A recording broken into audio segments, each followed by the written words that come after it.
इन तमाम मेहमानों के साथ चर्चा शुरू करूं उससे पहले कुछ सवाल आपके सामने जरूर रखना चाहता हूं जिससे आज की चर्चा को संदर्भ मिलेगा।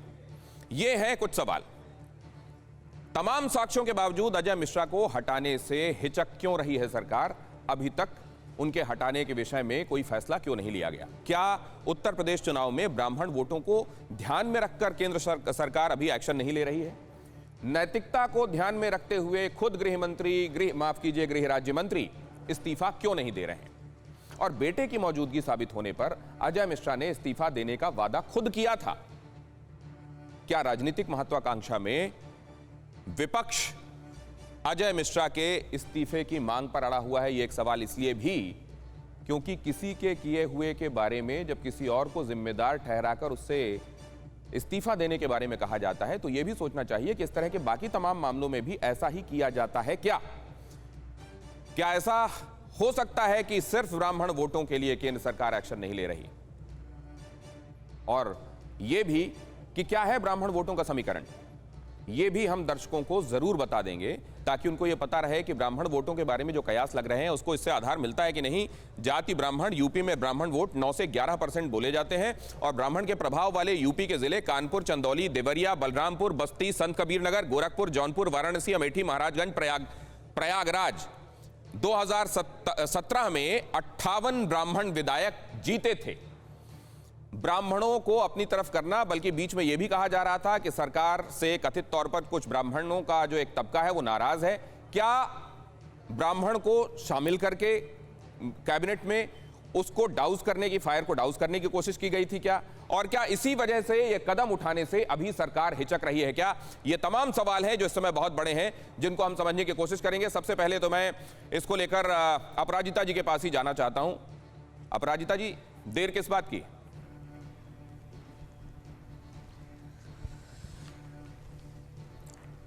आप सबको मेरा नमस्कार। दिनेश जी, आपको मैंने सुना, आपने कहा केंद्र सरकार एक्शन लेने में हिचकिचा क्यों रही है।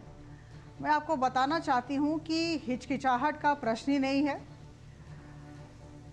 अक्टूबर 3 जब ये घटना हुई तो मैं आपको याद दिला दूं कि 48 घंटों में राज्य सरकार ने एसआईटी का गठन किया और उसके बाद अभी यह केस सुप्रीम कोर्ट में विचाराधीन है। पुलिस ने भी अपना कार्य किया और 13 लोगों को, जिसमें कि आशीष मिश्रा जी भी शामिल थे, उन्हें गिरफ्तार किया गया और ये जेल में हैं। तो ये कह देना कि केंद्र सरकार की तरफ से काम नहीं किया गया, ये बिल्कुल गलत है। और दूसरी बात मैं कह दूं कि एसआईटी ने अपना रिपोर्ट सुप्रीम कोर्ट में पेश किया है। तो मुझे लगता है कि सुप्रीम कोर्ट में यह मामला विचाराधीन है और इसी वजह से संसद में इस बात पर विचार विमर्श या वाद विवाद या तर्क वितर्क नहीं हो सकता है। हमें जो कानून कहता है वो करना पड़ेगा। एक दूसरी बात मैं कह दूं कि जब इस तरह की घटनाएं होती हैं तो पुलिस को अपना काम करना चाहिए और करने देना चाहिए। हम सबका कर्तव्य है कि हम पुलिस के साथ सहयोग करें। केंद्र सरकार और राज्य सरकार पुलिस को प्रोत्साहित कर रही है, जो सही है वो सही है। दूध का दूध, पानी का पानी हो जाएगा। एसआईटी की एक रिपोर्ट दी गई है और मुझे लगता है संयम रखना चाहिए। जो सत्य है वो उजागर होगा और कानून अपना काम कर रही है। The law will take its course और मुझे लगता है कि हम संयम के साथ रहें। जो सही होगा वही होगा, सत्य होगा, सत्य है तो उजागर होगा। ठीक है, ये जो आपने बात कही है महत्वपूर्ण है। इसमें आपने एक तरीके से अपनी तरफ से गागर में सागर भरने की कोशिश की है, लेकिन ये गागर कितनी मंजूर है जरा ये भी मैं देखूं। डॉक्टर आशुतोष वर्मा के पास पहले मैं जाना चाहता हूं। डॉक्टर आशुतोष, सच उजागर होगा, law will take its own course, संयम रखा जाए? देखिए सुनील जी, दो चीजों को समझना चाहिए। 3 अक्टूबर 2020 को ये घटना हुई, एक जघन्य अपराध किया गया और 10 अक्टूबर को विपक्ष में जब बहुत प्रभाव किया, मीडिया ने जब बहुत प्रभाव डाला, उसके बाद उसके प्रेशर में आके उत्तर प्रदेश सरकार ने 10 अक्टूबर को इनके पुत्र को अरेस्ट किया।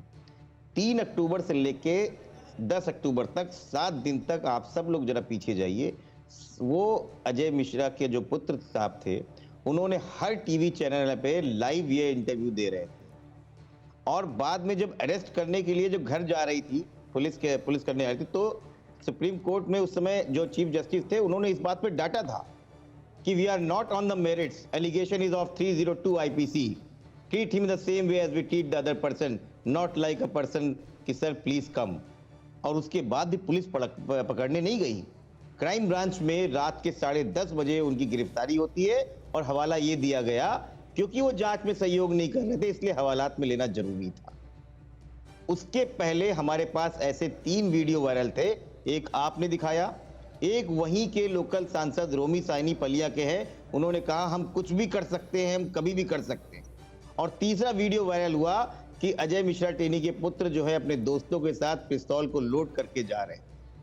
इतने साक्ष्य होने के बावजूद भी इस सरकार के दबाव में उनकी गिरफ्तारी 7 दिन बाद होती है।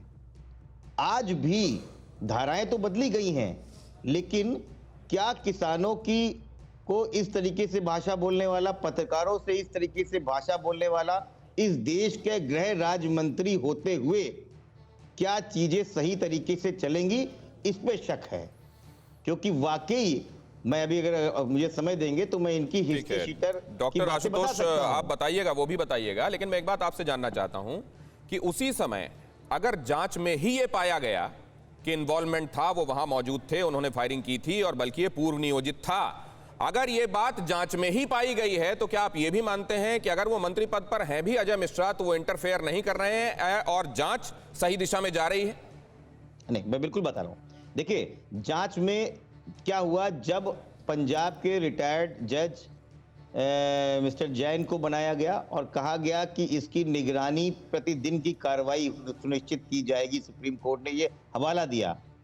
ये जो स्टेटमेंट है, ये जो हवाला दिया जाता है सुप्रीम कोर्ट को सरकार के ऊपर, इसका मतलब उनको सरकार पे बिल्कुल भरोसा नहीं है। और ये एक बहुत बड़ा वक्तव्य है किसी सरकार के लिए। हो सकता है भारतीय जनता पार्टी के लोग बोले कि सब कुछ सही चल रहा है, क्योंकि अब पुलिस के साथ में मीडिया वाले लोग भी और कई लोग साक्ष्य के साथ में मिलने को तैयार हैं।